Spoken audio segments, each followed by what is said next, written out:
pagkasaksak nyo sir. Tapos dito yung tangke niya sir. Yan po, may kulay din kung saan yan nakatapat. Tapos tatanggalin nyo to sir. Yan, ito lang po yung tatanggalin nyo. Wala na ba may pa. Tapos buksan nyo lang to sir. Ito lang din po yung tatanggalin nyo sa, sa cover. Tapos sa ink niya po. Tapos ito yung black dito sa ilalim. Tapos ito yung puti na to dito rin sa baba sir. Tapos pag tusok nyo po yan sir, i-push nyo lang ng konti. Pag nag-create na siya ng sound na parang nag-lock na siya sir, okay na po yun siya. Automatic din po siya pumapatak. Naglalak. Pag tumunog na siya sir na pakiramdam yung nag-lock na siya, pwede nyo yun siya bitawan sir. Hindi naman po yun siya malalaglag. Maganda, walang spillage, no? Tapos yun sir, automatic din po siya maglalaglag. Saglit lang yan sir, siguro wala akong ng isang minuto or mga 1 minute ganun yung niya sir. Yung isang ganito po, yan sir, hanggang dito talaga siya. Sakto lang yan sa isang ganyan. Sir. Pag walang laman sir, sakto yung isang ganito. Pero pag may laman, hindi yung ito sobra. Tapos yun sir, lagyan nyo lang po lahat ng kulay sir. Hindi rin po kayo magkakamali kasi magkaiba yung ngipin niya sa ngipin dito. Ganda no? Kaya kahit magkamali kayo ng tusok sa ibang kulay, hindi siya papasok kasi magkaiba po sila ng pin. Tapos yun sir, may guhit sa baba at saka sa taas yung max level po ng ink, tsaka dito yung minimum level sir. Tapos yun po, after nyo malagyan lahat ng kulay sir, lagay lang po kayo ng band paper dito. After na lagay ng ng ink, lagay kayo ng band paper dito. Tapos kunlong po, yan ay size sir. Kunlong naman po yung lalagay nyo sir. Ito, press down nyo lang to. Okay lang i-press para humaba. Pag long sir, sa long po. Para humaba yan. Pang short lang ang style. Tapos yun sir, naka-default kasi siya sa A4 size sir. Yan po may mga sizes din lagay dito. Ito naman yung green po para maayos yung papel sir, hindi siya magulo. Tapos balik nyo lang po yan sir. Tapos after nyo maglagay ng ink, lagay ng band paper. Yun sir, nyo lang po, long press nyo lang to, about mga 2 seconds sir. Ito yung monochrome sir long press nyo lang to ng almost 2 seconds. Tapos pag na to sir, pag umilaw na to sir, saka nyo po to long press din ng halos 2 seconds din po. Yung unay nyo sir, monochrome, long press nyo ng 2 seconds. Pag umilaw to sir, long press nyo to yung colored po.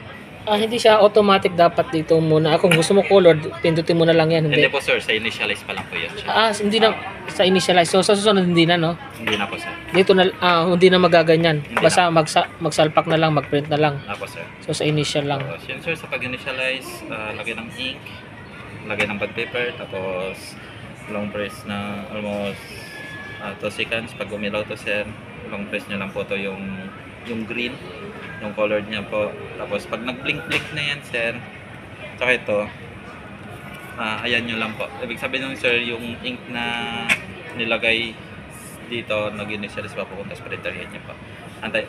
Antayin nyo lang yan sir, halos mga 4 to 5 minutes yung taga niyan sir. Tapos after nun po, automatic din po siya maglalabas ng band paper. Yung touch print niya sir, automatic po lalabas after mag-initialize. Yan po. Tapos pag lumabas ng band paper sir, okay na po yun siya. Hindi, pwede nyo na po siyang gamitin. Try kayo mag-photocopy. Tapos kung na-install nyo na po sa sa gadgets nyo sir, pwede rin po mag-try na print. Kali sir, kung medyo nagulat ka sa explanation ko sir, sa pwede nyo rin po i-check sir sa YouTube po. May mga YouTube tutorial na rin kung how to initialize for 430 po. Yan po, nandiyon na rin yung may nakita kasi ako sa YouTube sir yun sa pag-initialize ng 430. Pwede nyo rin po i-gamitin na kahit yun sir. Yung di ba usually sa printer nagugusot sa loob, nangyayari ba yun dyan? Sa paper jam sir, yun sir, ko lang din to sir. Ito yung paper tray niya sir. Ito natatanggal po. Tapos ito, yung tagasalo niya, natatanggal din to sir. Yan po. Tapos yun po yung sa paper tray niya sir. In case ng paper jam po, pwede dito sa likod. Yan. Nyo lang po, ganyan nyo lang. Parang dinan nyo lang ng ano lang din sir, very light. Yan po, tapos ganyan.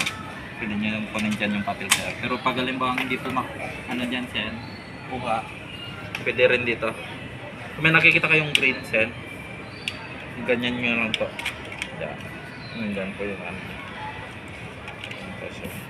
Yan lang din po kung hindi doon sa likod makuha, pwede dito sa ilalim. Yan lang din sir. May tanong pa po kayo sir. Sa mga class pala sir, pwede yan. Naangat kasi ito. Oo, pag makapal. Naangat siya. Ay, yung sa ano, sa connection niya sa Wi-Fi. Sa Wi-Fi naman sir, kailangan nyo lang po mag-download yung application niya po. Yung ito sir. Yan po. Doon niya pa siya da-download nyo lang to sir yung Brother Mobile Connect sa Play Store. Kung naka-Android po kayo sir. Oh, sa cellphone ano? Tapos sir. Tapos instruction yan sir kung paano siya i-connect dito kay laptop. Nandito na rin. Nandyan na rin po sir. Pag open nyo ng app. Nandyan na rin po yung instruction kung paano siya i-connect.